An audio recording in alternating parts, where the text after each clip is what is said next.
Welcome back to the series of lectures, and we are dealing kinematics, and today we shall concentrate on the graphs. Now we have here a graphical representation, and that is supposed to be, I am going to take along y-axis the velocity and along x-axis the time. I think I can write here, and this is supposed to be velocity. Let me write here this, and this is supposed to be the time. Now imagine that I have a straight line like this. There is a straight line which goes.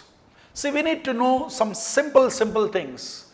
This is a point on y-axis and its x-coordinate should be 0, which means this corresponds to x-axis as 0 and y-axis with some velocity. Let me try to write it as u, which means at time t is equal to 0, the moving particle did have some velocity, and that velocity is supposed to be called u. In fact, if I can say that this is what is, I call it as u, that was the starting velocity that the particle had. Now this is supposed to be the instant of time, t is equal to t, and this was supposed to be t is equal to 0, and this whole value is supposed to be v, which means a velocity at the end of t seconds.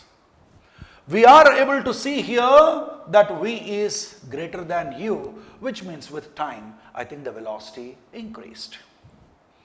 Not only that, we also see in this way that this is supposed to be the angle called theta, and I can say that this part is supposed to be v minus u.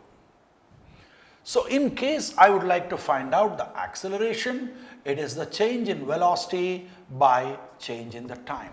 So change in the velocity, I can call it as v minus u, and change in the time is t minus 0. So well, the acceleration is v minus u upon t.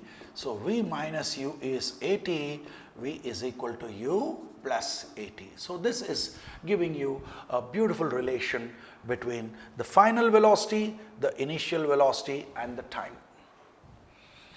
We can speak a little about this acceleration. As I told you, the acceleration is dv upon dt, the rate at which the velocity is changing with respect to time.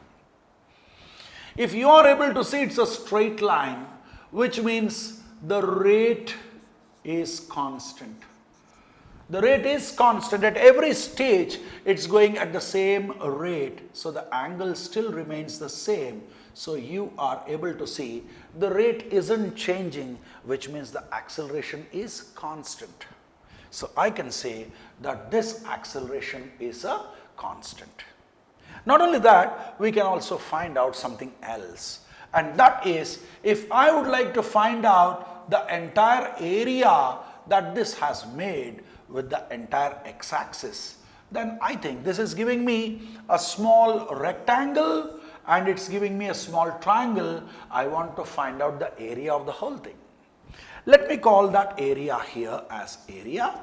And what should be the units of that area? I think velocity units and time units. So I can say it is nothing but velocity into time. So meter per second into second, so meter. So I think this has to give me the magnitude of displacement. So I shall call that magnitude of displacement as S.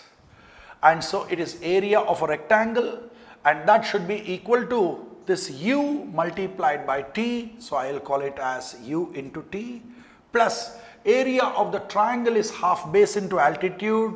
So half base is supposed to be t, altitude is supposed to be v minus u. We already got from here v minus u is at, so I can put it here. So it becomes ut plus half t into at, so it is ut plus half a into t square. So that's a beautiful relation that we have got. Thank you.